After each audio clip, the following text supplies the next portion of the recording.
Hi, I'm Old Sneelock. Welcome to another episode of Old Sneelock's Workshop.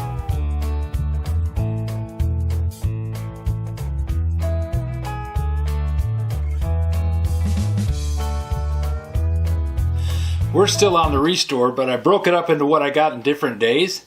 So this was a day that they didn't have a lot, but they had a few good things. I already showed you this drill. I think I did that when I was standing outside of the truck. That was the only thing that I had in my hands. And I haven't done anything with it other than say, oh yeah, it's kind of cool. And it's got some serious chuck problems. So this one's going to have to be cleaned. Definitely cleaned. A while back we had a discussion in the comments about different kinds of PTFE tape and what they were designated for and how you could tell the difference. One of the things that we talked about was yellow tape. And this is PTFE thread sealed tape, yellow gas line tape.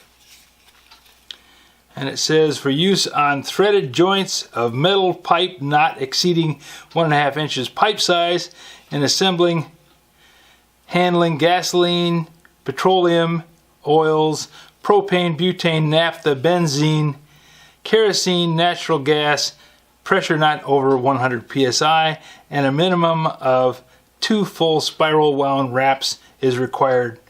File number MH30084. Cost me all of $1 down at the restore, so I picked it up thinking that if I run across something that I need this for, I've got some. And it was $2.99 at the Lowe's that I went to, so I figured, okay, this was the deal. Now, the discussion was that there were multiple kinds of tape. And the idea was, behind it was, well, the red tape is for a different size roll than the blue tape. And I'm sure some manufacturer somewhere might have used that as a criteria, but I got this one at the restore and I got this one at the restore. Looking at the rolls, this one says 1/2 inch by 520 inches. This one says 1/2 inch by 520 inches. They're both the same width. This one's been used. This one has not. This one has a larger hole in the center than this one, so judging just by eyeball is pointless at this point. I know that I know that somebody's used some of the tape off of this one. But that kind of puts the kibosh on the idea that the red indicates a diameter or length or size or anything else, because these are essentially the same. They're both marked PTFE thread seal tape.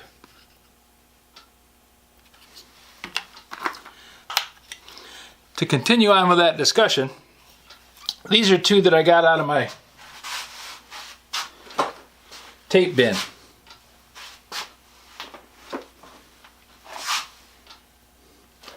In here I keep all different kind of tape that I use occasionally and don't get to very often, but that way they're all in one spot. In case I need tape, I can just go there.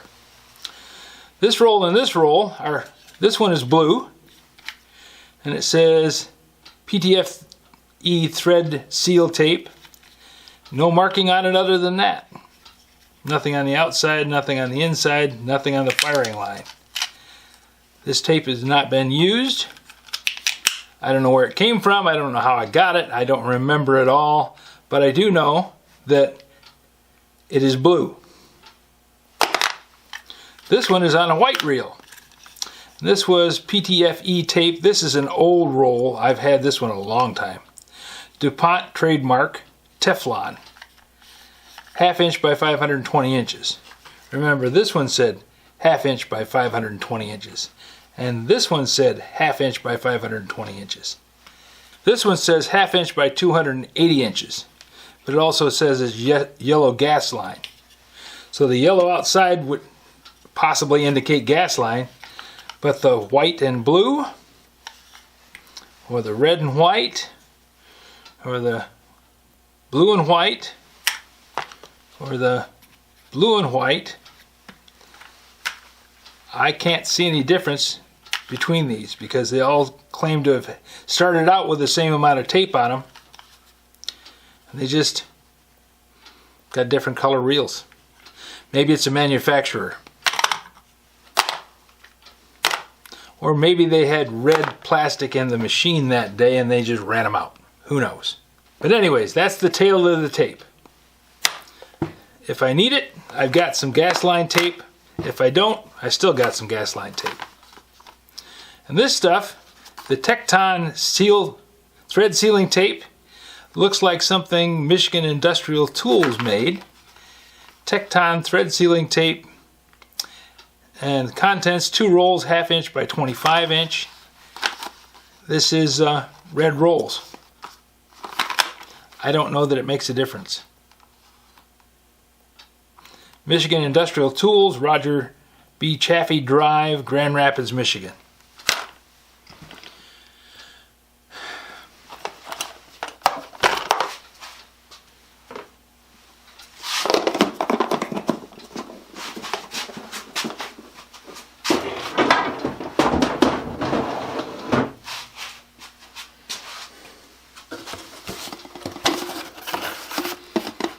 Now this, which I got at the same time as I got that Teflon tape and the egg beater drill, is a Durablade.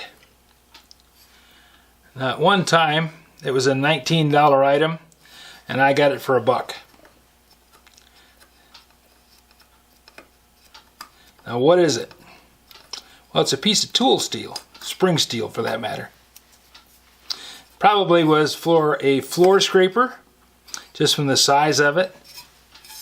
And I thought, well, if nothing else, this would probably make a blade for a block plane, you know, one of those smaller planes. Or I could cut one down to fit this,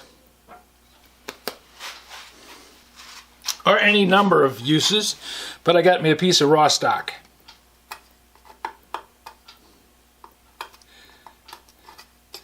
Some Durablade with Dyna alloy from Taylor.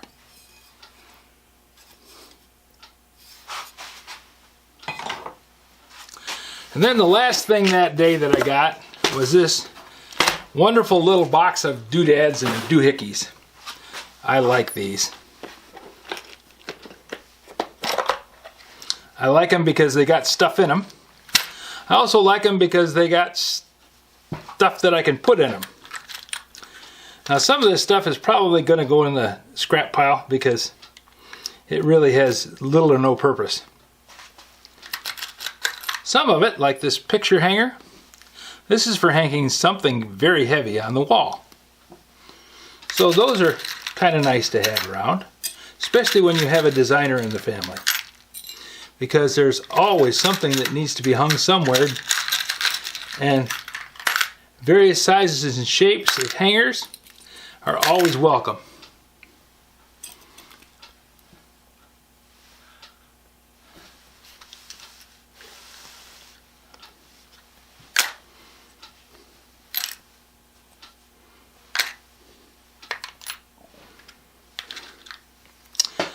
These are the kind that you drill a 1/4 inch hole in and then you shove it into the wall and put a screw in there and it wedges it into the plasterboard. I don't know what all these little rubber caps are for. Looks like something that you'd get from IKEA.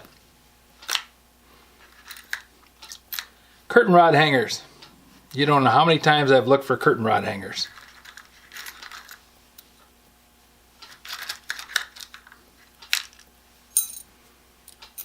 Now I have a pair of them. And the reason that I bought this box, it said $3. I looked at it and I always try and guesstimate whether the price is worth the cost. Whether the stuff inside is worth the price that I would be paying for it. That's $3.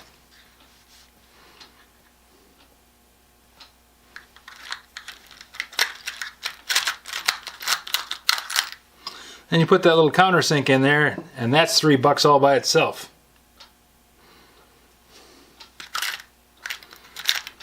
So I said, yep, it's a deal. Now Allen wrenches, I got a million of them. They're hardly worth anything. These little things,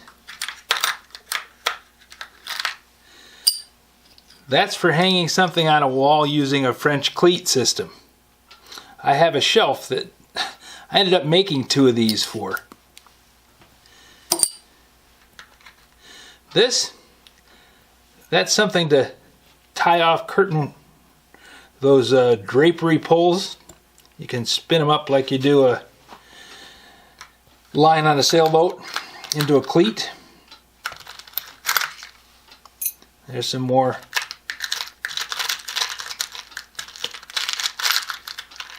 curtain rod clips. Now when you buy a curtain rod, it comes with a clip, but if you move and bring some of the curtain rods from the closet with you, they don't have the curtain rod clips because you left those at the old house. Can't take anything that's nailed or attached with a screw. Anything that takes a tool to remove it, you can't take with you when you move, unless you specifically hold it out as a thing that you're going to take. We're up above. This is about a $3 item by itself, so we're up to 1, 2, 3, 4, 7. This is obviously free. These are just junk.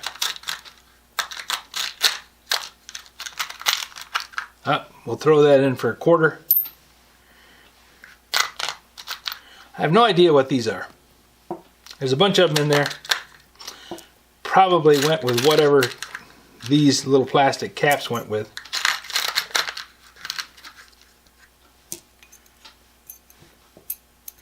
Maybe one of you guys knows what they are. But there's 5 of them so far. Some little screws, cup hooks. Oh man, do we have cup hooks. Picture frame hanger.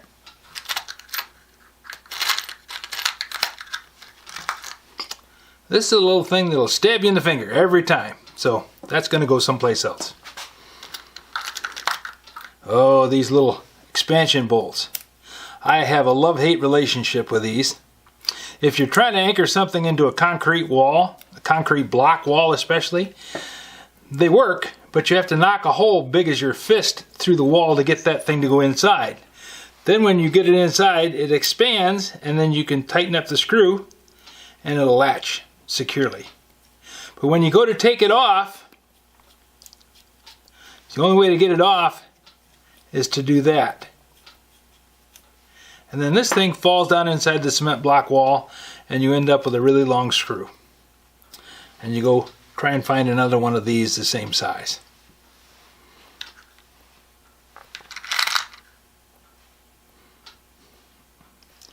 Screw hook.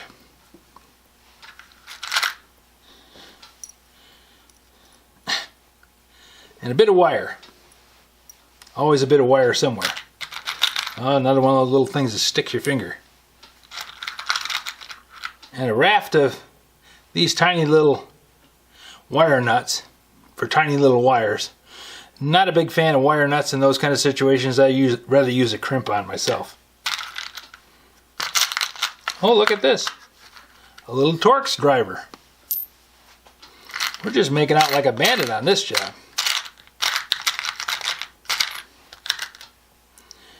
Bunch of screws in there and wire nuts. These are little rubber stoppers for, they work nice on cabinets or drawers.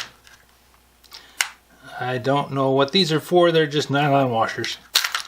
Another cleat. Now we're up to 3. We can tie down 3 Queen Marys. Oh, these things are miserable. Drive them in and they are supposed to be a bumper.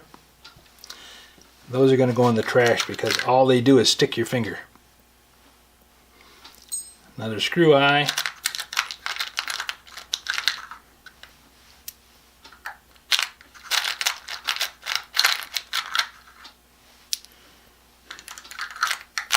and a third screw eye. We're almost up to a set.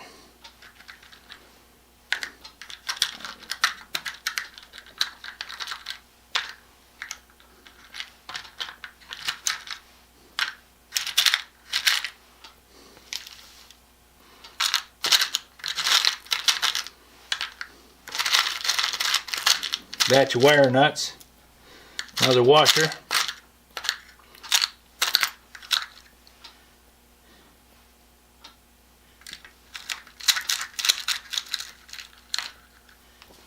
and these little things are called glazier points, or glazer's points. They're used to hold the glass into the window frame while you put the putty in. Handy thing to have. I'll put those in a drawer with 100 other ones that I have very similar. Labels stuck all over my fingers.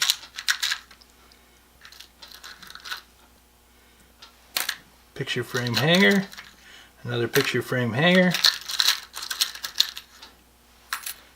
Something tells me I'll be hanging pictures here sometime in the close future, and I'll probably be using those little hangers there.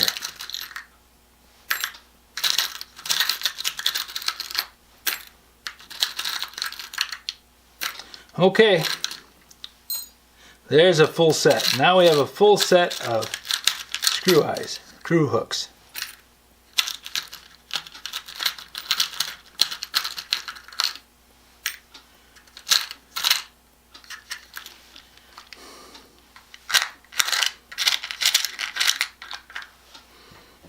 I think we're doing quite well with that little pile of stuff. And that was all the stuff that I got at the Restore. A trip to the Restore is always an entertaining exercise. And I just like the people there. They're always very nice.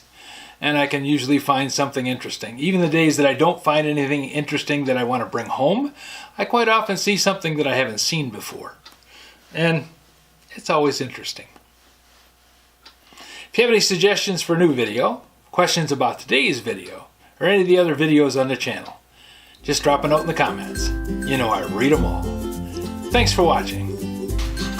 That was all the stuff that I got at the Restore on that trip. The little box itself is probably worth, it probably cost you a couple of bucks anyways to get it. And by the time you add up all the little screwdriver bits that I got out of it, I made out okay. Trip to the Restore is always a trip to the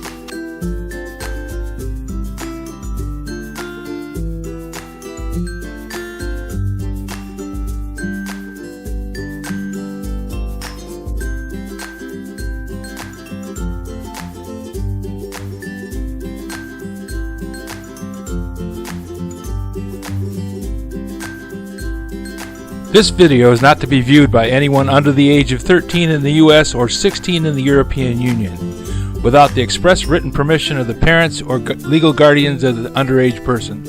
Such written permission must be on file at the local government entity in charge of enforcing the rules and regulations established by the FTC.